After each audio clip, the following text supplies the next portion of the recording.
Today, it really isn't a man's world. Women are equal or superior to men in many aspects of society. However, the way women are shown in advertisements serves a purpose: to sell a product. Advertisers will sell their product by any means necessary, including the use of stereotypes of women. Has it always been this way? What's the current situation? What techniques are used? Should we expect a change in the future? We will break down these topics to give you a better understanding of the world of advertising, and more importantly, the women's role in it. But does this mean the way women are portrayed in advertising has changed as well? We asked Shirley Tom how things have changed in her career in advertising. Well, I started in the 60s, so let's go there. And at that time, women were portrayed as housewives. Mm-hmm. And which I found was funny is women cleaned houses in dresses. Right. And high heel shoes. And I never knew anyone who did that, but that's how they were portrayed. That's how they were portrayed. Mm-hmm. And women were always by themselves, and they advertised, they were put in household things like cooking appliances and soap, etc. Right. And then in the 70s, the women's ERA, the Equal Rights Amendment, they were out trying to change things. And as they grew, the opportunities in the portrayal of women grew. Bounce has a long-lasting fresh smell. TV became widespread in the 1950s. At this time, only 1 out of 3 women worked. Most advertisements only showed women in domestic roles. Took it out this morning, and it still smells line-dried fresh. I tried this with Bounce days ago, and it still smells fresh. And clothes come out soft. They sure do. This dress has just the right amount of softness. It's comfortable, but not limp. And Bounce control static clean. Advertisements focus on women because women made almost 90% of household purchases from 1890 to 1990. Despite the buying power women possessed, commercials selling expensive things like cars were still mainly directed at men. Women are shown as being nervous and bad drivers. When a woman's at the wheel, Polyglass means more than mileage.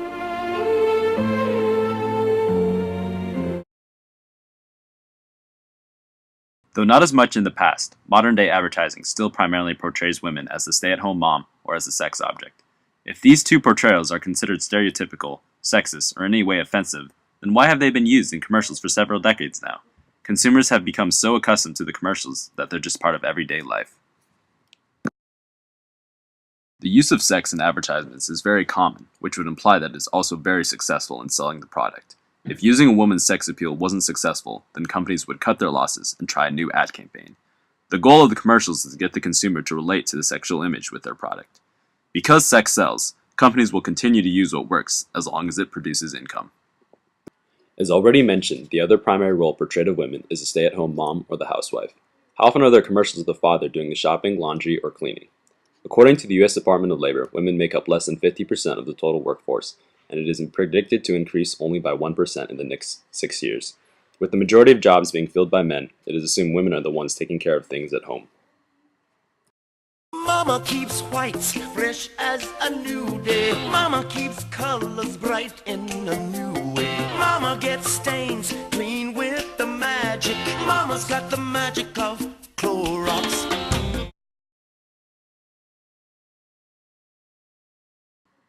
Everywhere we turn, we're surrounded by advertisements that compete for our attention. We are drawn to images of provocative men and women that are supposed to inspire us to purchase products they endorse. In today's media, the use of sex sells is used towards both men and women, but with different strategies.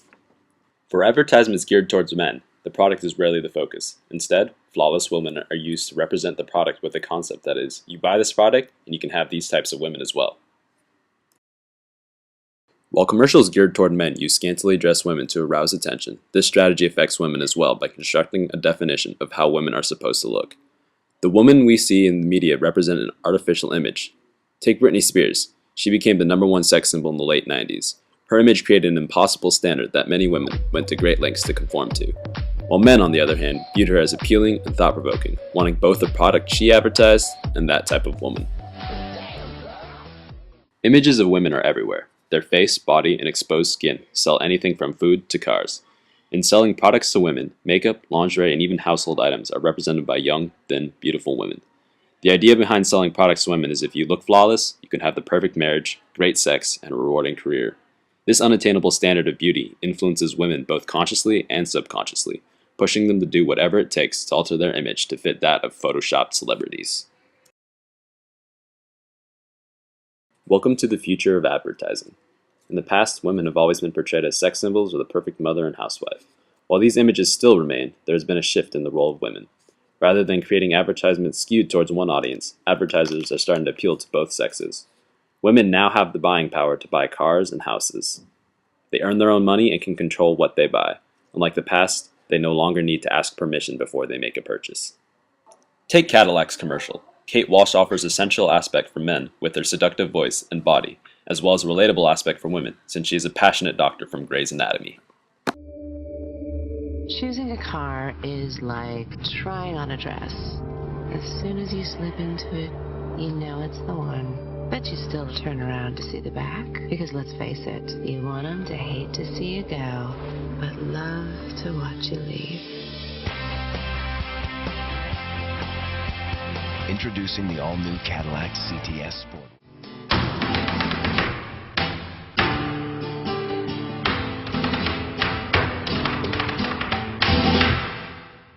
Advertisers are slowly moving into a new era where it's acceptable to age and not be a sex symbol. While the focus is still on beauty and appearance, at least companies are acknowledging a different age group and embracing that natural beauty does exist. New Dove Pro Age. Beauty has no age limit. While the shift in content and women's role in the media is slowly changing, you cannot deny the overwhelming presence of beauty ads as well as the obvious role of sex in the media. The future of advertising will still involve housewives and sex symbols. There's just been a significant shift towards a more equal opportunity for women to embrace their beauty and have more of the buying power.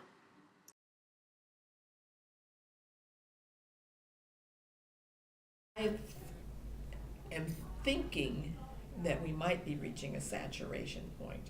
You know, when something is overexposed, pretty soon it becomes a yawn factor. Exactly. Yeah, so there's do you think there's gonna be a need for change? I think so. The goal of advertising is to sell products. Companies are competing with each other to get you to choose their products using various tactics, including stereotypes. And so advertising just offers choices. And it's up to you to make the decision.